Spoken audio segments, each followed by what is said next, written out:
그의 손가락이 내 허리를 타고 올라와 브래지어 후크에 닿는 순간 나는 숨을 멈췄다. 12년 만에 느껴보는 남자 손의 감촉. 남편 영호의 투박하고 일상적인 손과는 전혀 다른 길고 섬세한 손가락이었다. 마치 피아노 건반을 어루만지듯 부드러우면서도 망설임 없는 움직임. 딸깍하는 작은 소리와 함께 마지막 속박이 풀려나갔을 때 나는 그의 단단한 어깨에 얼굴을 묻으며 가늘게 신음했다. 지은 씨, 괜찮아요? 나를 윤도철이라고 소개한 남자가 귓가에 속삭였다. 그의 뜨거운 숨결이 목덜미를 간지리며 온몸의 감각을 예민하게 만들었다. 괜찮지 않았다. 심장은 통제 불능으로 날뛰었고 온몸은 불덩이처럼 달아올라 있었다. 강릉의 어느 허름한 민박집. 촌스러운 꽃무늬 벽지와 내가 뒤척일 때마다 삐걱거리는 낡은 침대. 창밖에서는 쉬지 않고 파도 소리가 들려왔다. 오늘 처음 얼굴을 본 남자와 단둘이 알몸으로 얽혀 있다는 사실이 현실 같지 않았다. 모든 것은 한 달 전 친구 명숙이가 억지로 깔아준 시니어 소통이라는 핸드폰 앱에서 시작되었다. 남편을 잃은 지독한 외로움에 익사 직전이던 내게 유일한 구명 튜브처럼 보였던 그곳. 수많은 모임 중 클래식 음악 감상 모임이라는 이름에 끌렸다. 거기서 나는 도철음악이라는 닉네임의 그를 만났다. 온라인 채팅으로 시작해 개인 메시지로 이어진 몇 번의 대화. 그는 내 메마르고 잿빛이던 일상에 스며드는 감미롭고 따뜻한 첼로의 멜로디 같았다.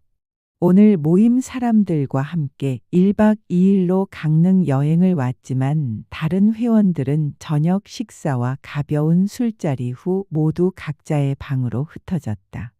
그와 나만 남아 밤바다를 걷자고 했고 취기를 핑계로 그의 방에 들어왔다. 아니, 어쩌면 술 기운은 비겁한 변명일 뿐 나는 그를 처음 본 순간부터 이 결말을 예감하고 있었고 어쩌면 간절히 원했을지도 모른다. 그는 대답 없는 나를 재촉하지 않고 천천히 내 몸을 돌려 눕혔다. 어둠 속에서도 욕망으로 번뜩이는 그의 눈빛이 선명하게 보였다. 62이라는 나이, 주름지고 탄력을 잃은 내 몸을 온전히 그에게 보이는 것이 죽을 만큼 두려웠지만 그 두려움을 집어삼킬 만큼 지독한 흥분이 온몸을 지배했다. 지은 씨 몸, 쇼팽의 녹턴 같아. 겉은 고요하고 슬퍼 보이지만 그 안에 누구도 모르는 격정적인 슬픔과 열정이 다 담겨 있어. 그의 손이 내 가슴을 부드럽게 감싸쥐며 속삭였다.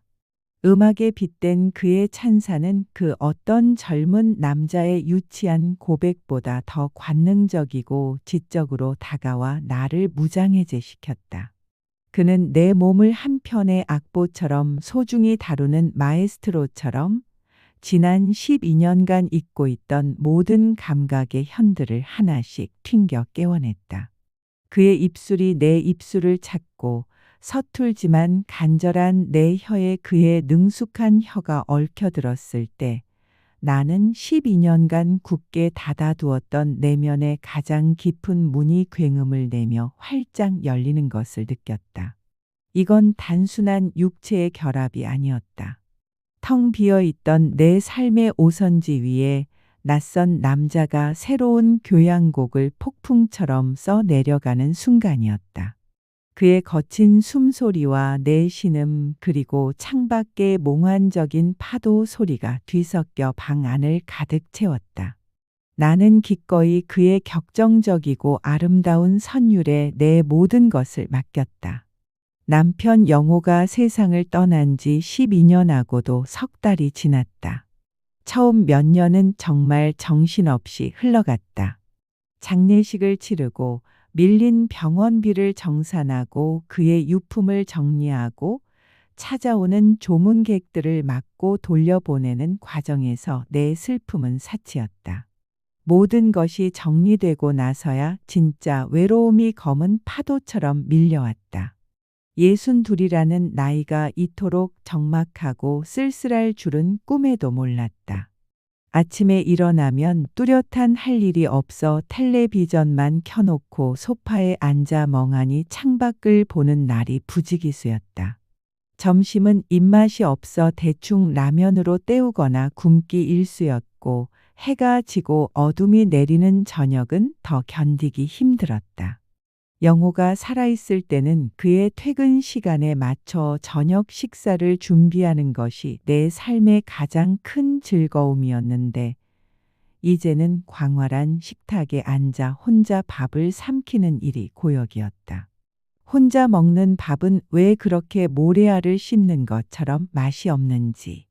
하나뿐인 딸 지혜가 제주도로 이사를 결정한 것은 내게 큰 충격이었다.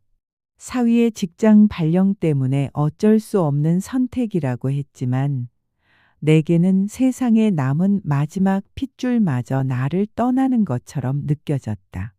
서울에서 제주도까지는 비행기로 고작 1시간이지만 내 마음이 느끼는 거리는 태평양보다 멀었다. 엄마, 혼자 그렇게 집에만 계시지 말고 뭔가 취미 활동이라도 좀 해보세요.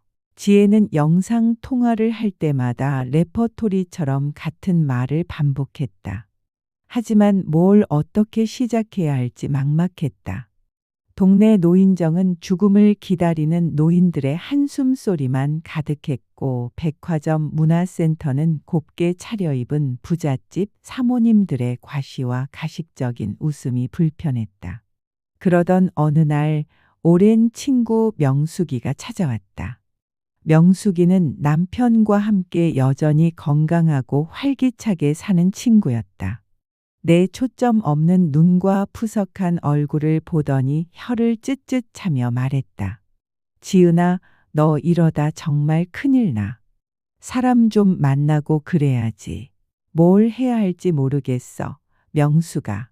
요즘엔 인터넷에 중년들 모임이 얼마나 많은데. 한번 해봐. 난 컴퓨터 같은 건 할 줄 모르는데. 아니야, 핸드폰으로 하는 거야. 아주 간단해. 명숙이는 자신의 핸드폰을 꺼내 시니어 소통이라는 앱을 보여주었다.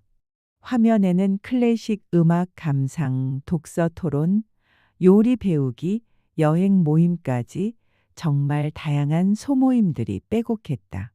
50대 이상만 가입할 수 있다는 말에 솔깃했다. 이렇게 혼자 고립되어 서서히 썩어가는 것보다야 비슷한 처지의 사람들과 시답잖은 이야기라도 나누는 게 나을 것 같았다. 그날 밤 나는 명숙이가 알려준 대로 앱을 깔고 회원 가입을 했다. 프로필 사진은 몇 년 전 지혜와 함께 찍은 사진 중에서 가장 젊고 밝아 보이는 것으로 골랐다. 수많은 모임 중에서 클래식 음악 감상 모임이 단번에 눈에 띄었다. 영호와 함께 예술의 전당 콘서트홀에 나란히 앉아 음악을 들으며 행복해했던 기억들이 아련하게 떠올랐다.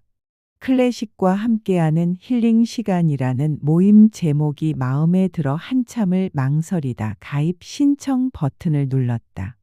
승인을 기다리는 이틀 동안 나는 오랜만에 가슴이 설레는 것을 느꼈다. 그렇게 시작된 모임에서 나는 도철음악이라는 닉네임의 그를 만났다. 온라인 정기 모임에서 그는 늘 해박한 지식과 따뜻한 목소리로 분위기를 이끌었다. 그의 추천곡들은 한결같이 서정적이고 깊이가 있었다. 우리는 자연스럽게 개인 메시지를 주고받게 되었다. 그는 나와 같이 사별의 아픔을 겪었고 혼자 사는 외로움을 누구보다 잘 이해해 주었다. 그는 쇼팽을 광적으로 좋아했고 나는 베토벤의 장엄함을 사랑했다. 음악이라는 공통분모는 우리의 대화를 밤늦도록 풍성하게 만들었다. 얼굴도 나이도 모르는 그와의 대화는 내 잿빛 일상에 스며드는 유일한 색채이자 위안이었다. 한 달쯤 지났을까 모임에서 강릉으로 1박 2일 오프라인 여행을 간다는 공지가 떴다. 나는 망설였다. 온라인에서의 좋은 감정이 실제로 만났을 때 환상처럼 깨져버릴까 두려웠다. 어쩌면 그는 배가 불룩 나온 호할아버지일지도 모를 일이었다. 하지만 그가 먼저 메시지를 보내왔다. 지은 님도 참석하시나요? 실제로 만나 음악 이야기를 나누면 더 좋을 것 같아요. 그 간결하지만 진심이 담긴 메시지에 나는 결국 용기를 냈다. 여행 당일 강릉으로 가는 기차역에서 나는 그를 처음 보았다. 윤도철이라고 자신을 소개한 그는 66살이라고 했다. 희끗희끗한 머리, 값비싸 보이지는 않지만 깔끔하게 다려 입은 정장, 그리고 인자하면서도 깊이를 알 수 없는 눈빛. 온라인에서 느꼈던 따뜻함이 그대로 느껴졌지만 동시에 낯선 이성에게서 오는 팽팽한 긴장감도 무시할 수 없었다. 다행히 그는 배 나온 할아버지가 아니었다. 오히려 나이보다 훨씬 젊어 보였고 자기 관리를 잘한 티가 났다. 여행은 생각보다 훨씬 즐거웠다. 모임 회원들과 함께 정동진 바다를 보고 횟집에서 싱싱한 회에 소주를 기울이며 웃고 떠들었다. 하지만 내 모든 신경은 온통 그에게로 쏠려 있었다. 그의 사소한 배려들, 예를 들어 내 수저를 챙겨주거나 길이 험한 곳에서 내 손을 잡아주는 행동들, 내 말 한마디 한마디에 귀 기울여주는 진지한 태도, 그 모든 것이 12년간 잊고 살았던 여자로서의 나를 다시금 일깨우고 있었다. 문제의 발단은 저녁 식사 후였다. 다른 회원들은 피곤하다며 하나둘 숙소로 돌아갔지만 그와 나는 조금 더 걷자며 밤바다로 향했다. 칠흑 같은 어둠 속에서 오직 파도 소리만이 들리는 해변. 우리는 나란히 앉아 많은 이야기를 나눴다. 그는 아내를 폐암으로 먼저 보낸 이야기, 미국에서 교수로 자리 잡은 아들 이야기, 그리고 혼자 맞는 저녁의 지독한 고독함까지 털어놓았다. 그의 이야기에 나는 깊이 공감했고 내 상처를 그에게 위로받는 기분이었다. 지은 씨 손 참 곱네요. 고생 한번 안 해본 손 같아요. 그가 불쑥 내 손을 잡았다. 깜짝 놀랐지만 뿌리치지 않았다. 그의 손은 따뜻하고 단단했다. 그 온기가 내 마음에 가장 깊고 얼어붙은 곳까지 녹이는 것 같았다. 술 한 잔 더 할까요? 제 방에 괜찮은 와인 있는데. 그의 제안은 너무나 노골적이었지만 거부할 수 없는 강력한 유혹이었다. 나는 홀린 듯이 고개를 끄덕였다. 그 순간 내 안에 이성이 미친 듯이 경고음을 울렸지만 12년간 굶주렸던 외로움과 육체적 갈증이 그 소리를 집어삼켜 버렸다.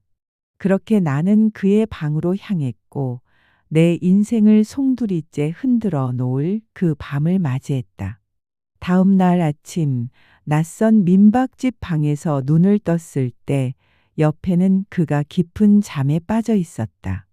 간밤에 격렬하고도 뜨거웠던 순간들이 꿈처럼 아득했다.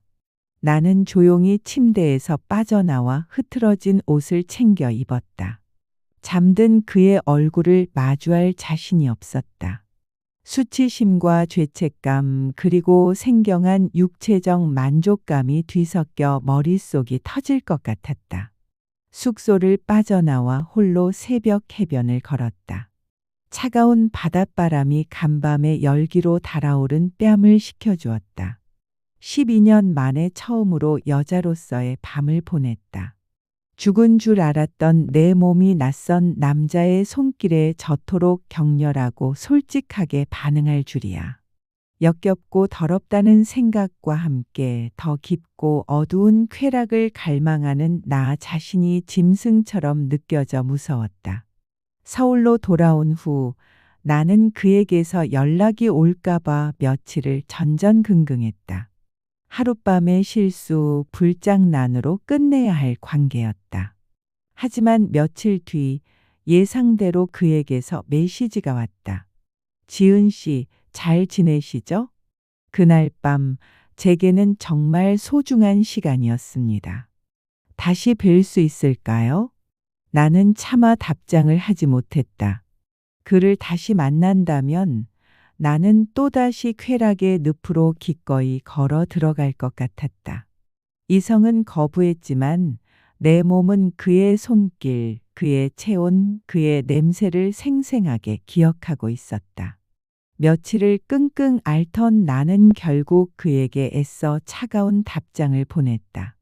저도 좋은 시간이었어요. 하지만 우린 그냥 좋은 모임 친구로 지내는 게 좋겠어요.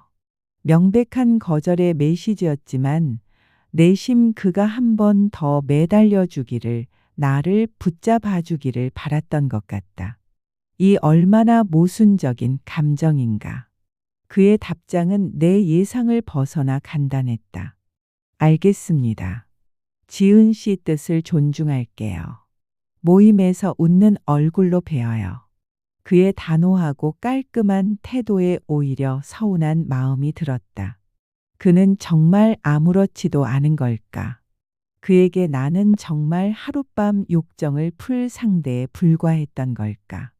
걷잡을 수 없는 오기가 생겼다. 그 후 온라인 모임에서 그를 다시 마주했을 때 그는 정말 아무 일 없었다는 듯 나를 대했다.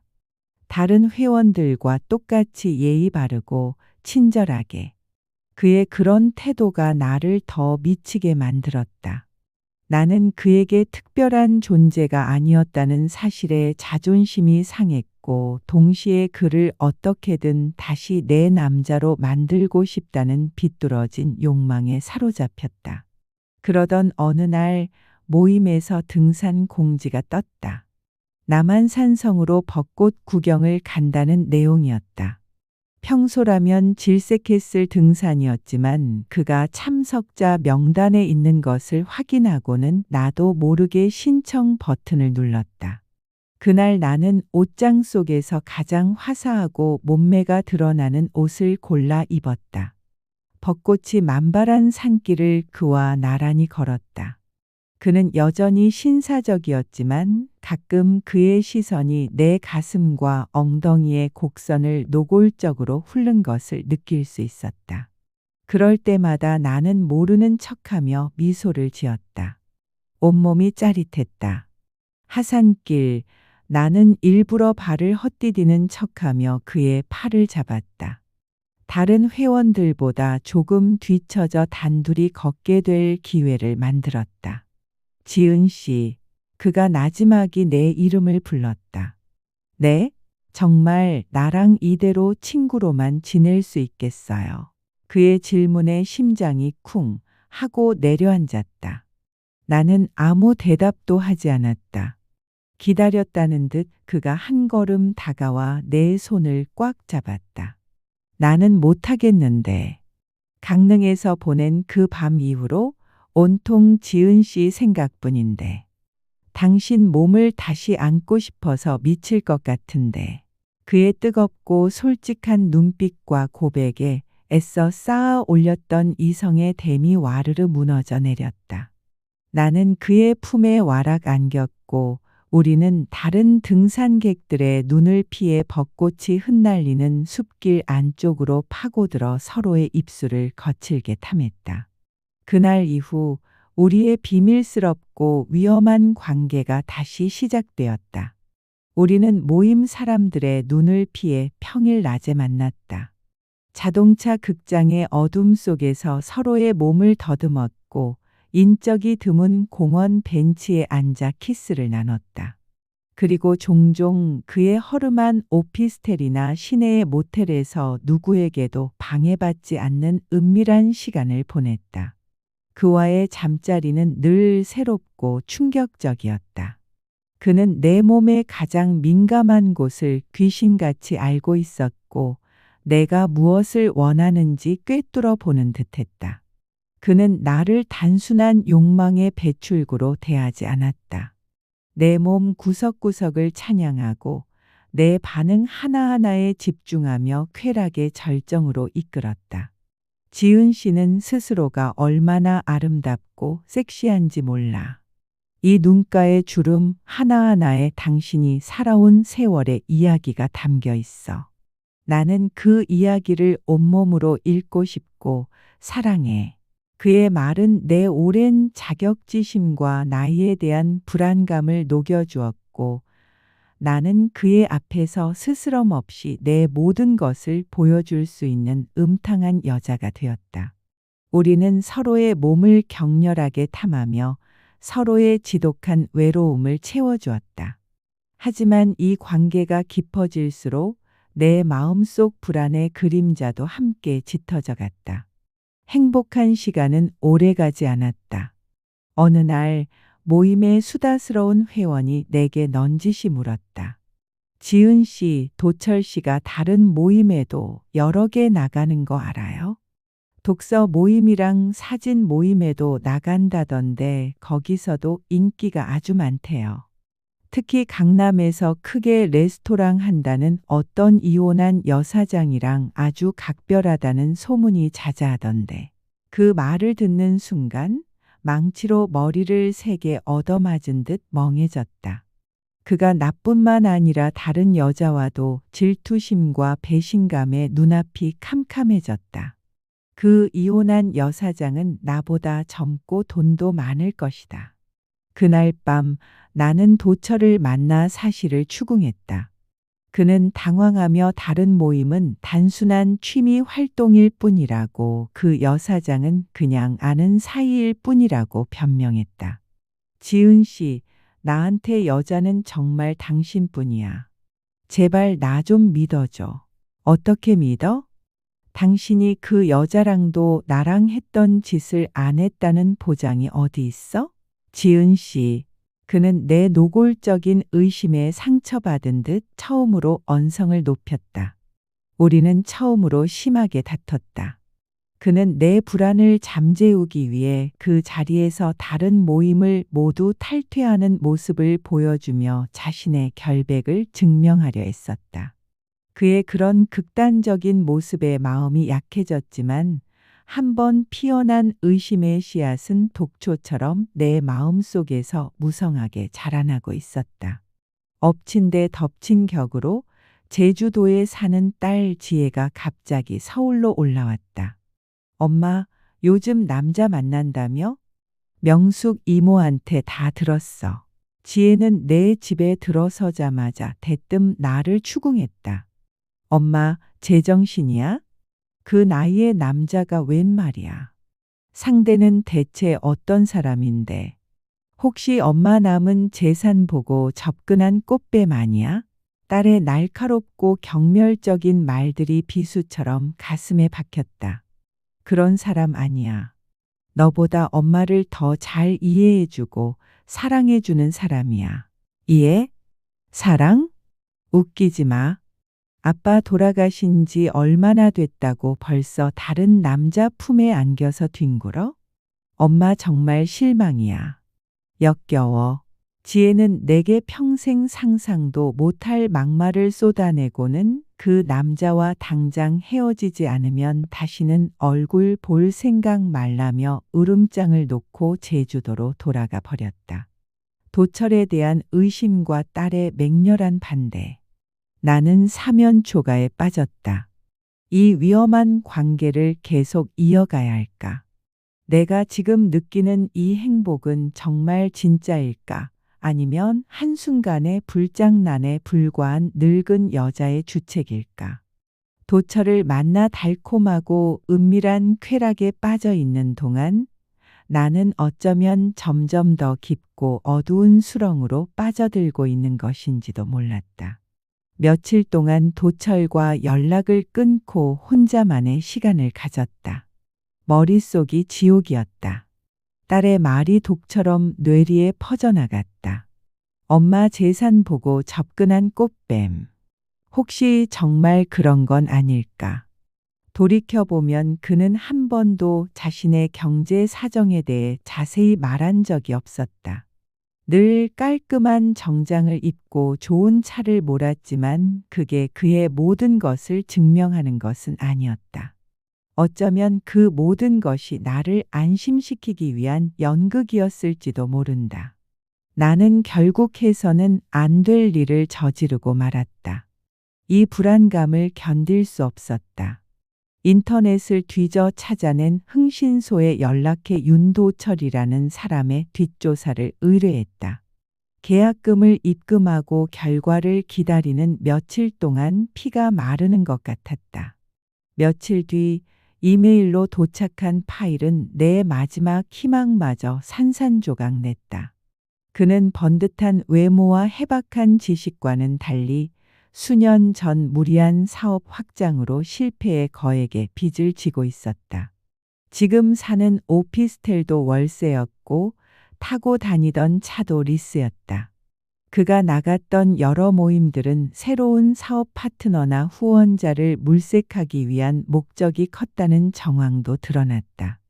나 외에 내가 들었던 그 여사장을 포함한 다른 부유한 여성 회원들에게도 의도적으로 접근했던 흔적이 고스란히 담겨 있었다.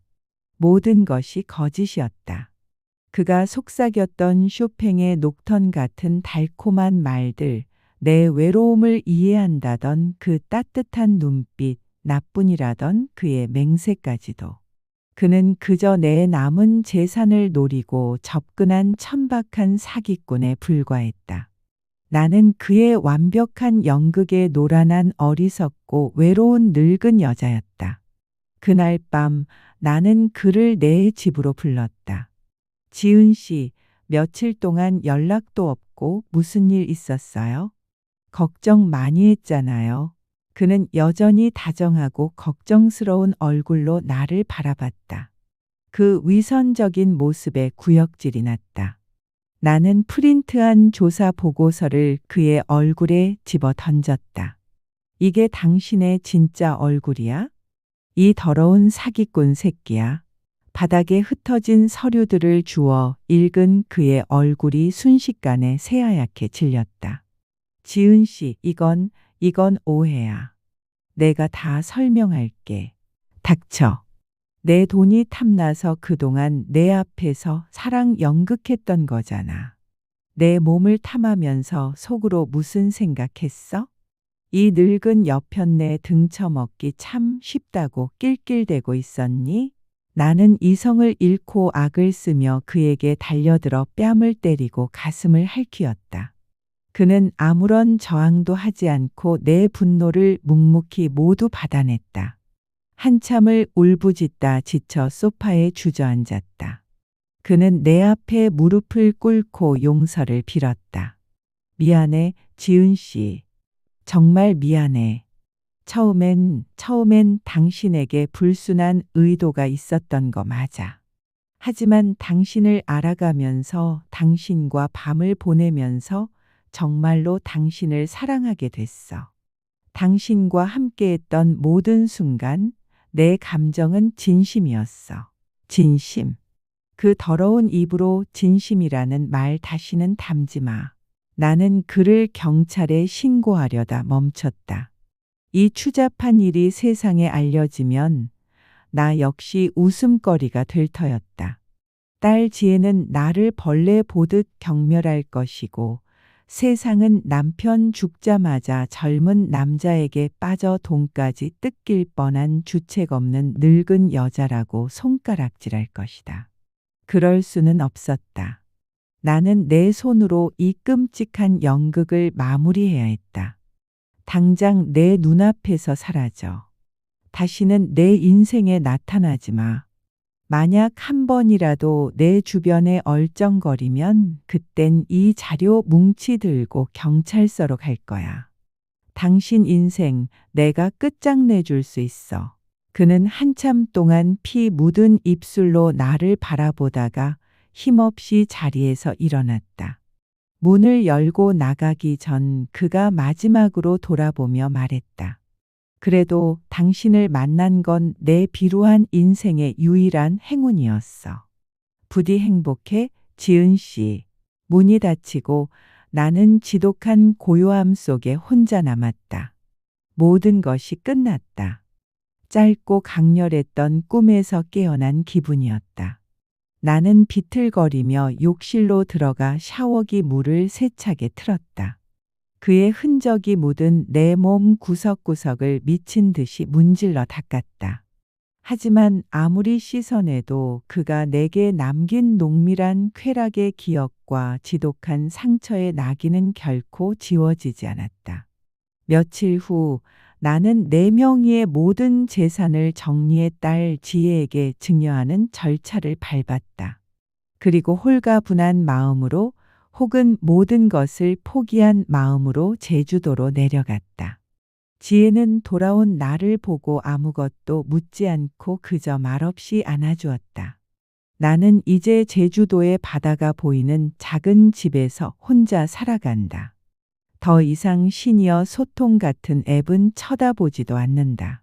가끔 캄캄한 밤이 되면 바로 옆에서 들려오는 듯한 파도 소리와 함께 그의 낮은 목소리가 환청처럼 들려오는 것 같다.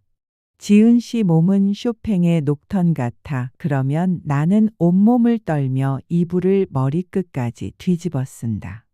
그는 내게 지울 수 없는 상처와 수치심을 주었지만 동시에 12년간 차갑게 식어 죽어있던 나를 뜨겁게 깨워주었다.